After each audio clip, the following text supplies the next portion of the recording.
ऐ वतन हमको तेरी कसम तेरी राहों में जहाँ तक लुटा जाएंगे।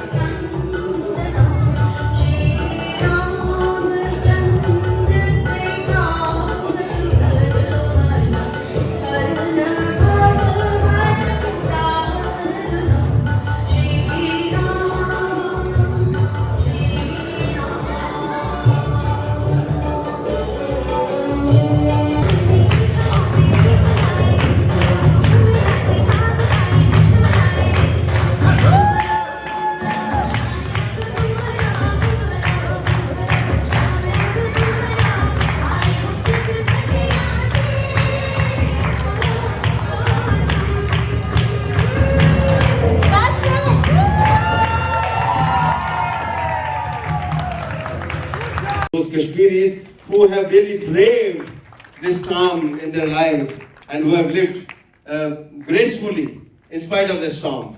I'm myself a son of a refugee who has lived in his own country as a refugee, though not from Kashmir, but from India-Pakistan separation. So I can understand the pain, I can understand the feeling. Thank you very much. Yeah, today we are gathered here to watch the movie Kashmir Files. Kashmir Files is not a movie. It is a story of 450,000 Kashmiri Hindus who were forcefully evicted from their homes in Kashmir. So we should know what happened on that. You'll see in the movie, but that is only a small depiction. Each and every Kashmiri Hindu is witness to the gruesome incidents that happened in Kashmir during that time. Why it happened? Why it happened is because, let me be very frank and clear. We should know our enemy. The enemy was Islamist terrorism. And the Islamists in Kashmir, they wanted to install Nizam-e-Mustafa, which is Islamic rule. And systematically, they started killing innocent Hindus one by one. I was in Kashmir. I remember Tikalal Tipalu. He was a politician, he was a leader. He was killed when he was coming out of his home. One of my relations, he was killed in his jeep. He was going to All India Radio. He was killed outside his home.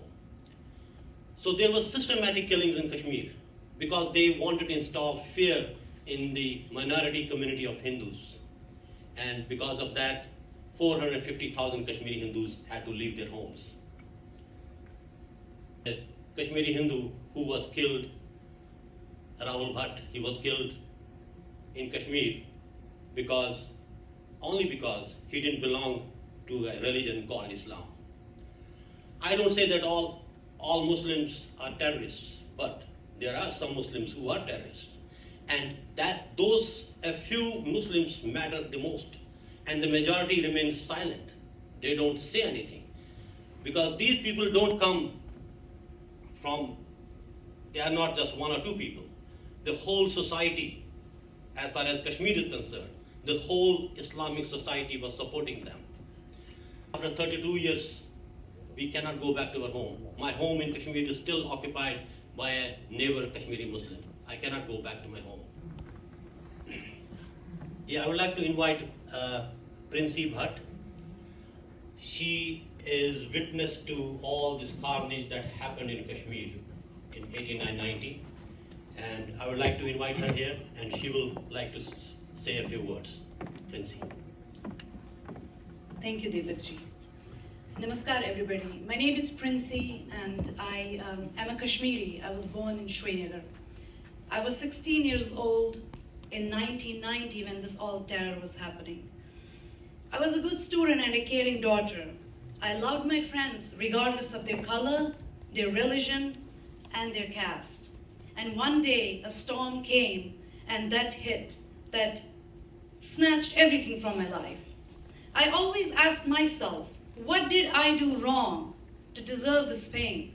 I still remember the painful nights of 1990, when my mother will feed me and my sister the dinner. My dad will help us and we will get dressed in warm clothes. During the nighttime, we call it firan, the warm jacket. My father will tell us to sleep with our shoes and socks on. My father will keep some money in my pocket and my sister's pocket and tell us calmly, if they come, you run. You don't wait for me. I was 16 at that time. It was very hard and painful to see our own neighbors and our own family who believed in different religion, what they did to us. At the age of 16, I lost my childhood. I was forced to live as an adult life. My parents went into a major depression. I forgot about my dreams, my goals. My only dream at that time was to survive. That was the only thing we could do. As if this was not enough, when that night came and we ran out of the Kashmir, we were forced to live in a camp in Jammu. The life in the camp was pathetic. There was no water, there was no electricity. The scorching heat killed those who survived militancy. No one from any political party listened to us. Our voices were never heard. Everyone questioned us. Why did you left Kashmir? That is called the heaven. Why would you leave? Today, I'm asking all the people, after you watch the movie Kashmiri Files, ask that question to me, why I left my place. We as Kashmiri Pandits believed in education, the education that no one could snatch from us. If I'm standing here, that's because my father skipped his meals to provide me the education. I am not talking about me, I'm talking about entire Kashmiri Pandits. We went through the hell. Will I ever heal? Will I get my childhood back? I keep thinking, and yet I have no answers. When I was a child in summer break, we will visit my maternal grandpa's home. In Kashmir, we call this Matamal. Today, my children have no Matamal. My parents still live in a one-bedroom apartment. They often say their house in Kashmir, their bathroom, was bigger than this whole entire bathroom, entire apartment. I see pain and the agony in their eyes. And what can I do? Nothing. I am helpless. The Kashmiri Files is a movie for the entire world, but for us Kashmiri Pandits, it's a real story. Our entire community has suffered. The movie has shown only the truth about my community members. This is not against any religion or any political party.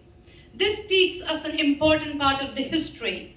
That history was almost deleted. No doubt, Kashmiri Pandits, as Deepak ji said, are living a decent life, and that's because of their education. We believed in a pen. We do not believe in guns. But we still feel a vacuum that we cannot explain.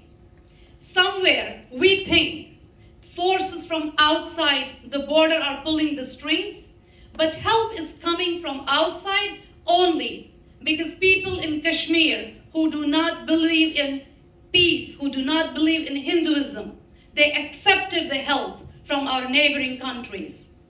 Someone who carries a bomb or a gun with the intentions of shooting and killing anybody on the street, innocent people, women and children, simply need to be dealt unconditionally.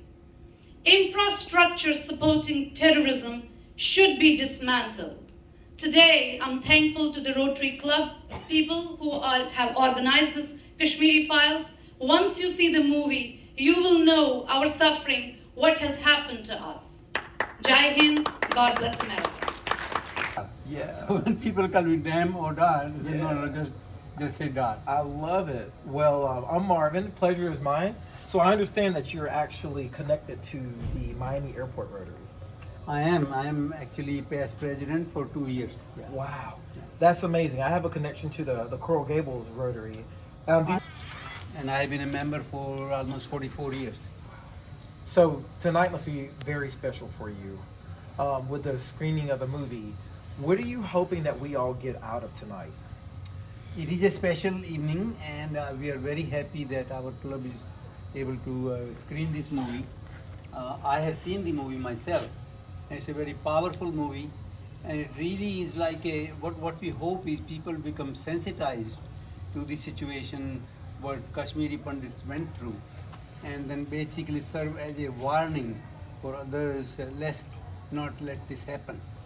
And what was sad was that the news media at that time, the news media has an obligation to tell what is going on freely, but they didn't. And I'm really very unhappy about that. I think the lesson to be learned is that news media has to be free, has to report what is going on, and we have to make sure that this never happens again. Absolutely. Do you feel that there are going to be people here tonight who are not aware of what's happened with Kashmir, and they will leave here more aware? I'm sure there are people who don't know. When I saw the movie, I was visiting India, so I saw the movie there. I did not know, even though I have been in this country for more than 50 years. But the news was not even known in India, forget about in this country. So yes, I believe that there will be people who don't know what happened and will be sensitized to the situation more.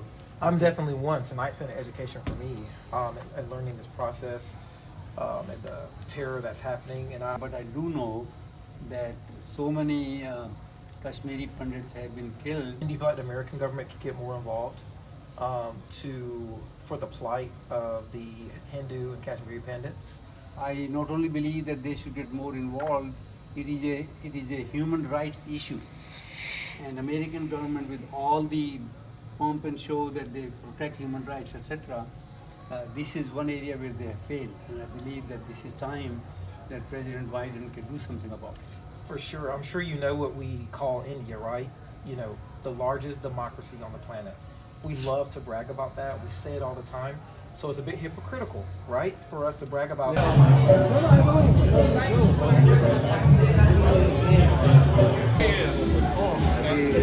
Those are entrance tickets. Okay, so then we don't need them. We're already here. Yeah, you don't need entrance tickets.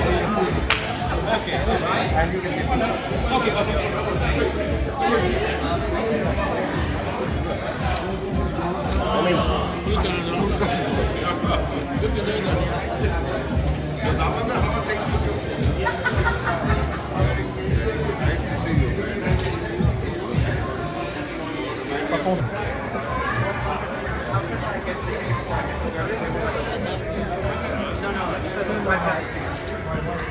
So if you point out your bike, yes, I apologize. I'm working with the people. Yes, I'm trying to help as many as I can. So 2 tickets. 3. Are you okay?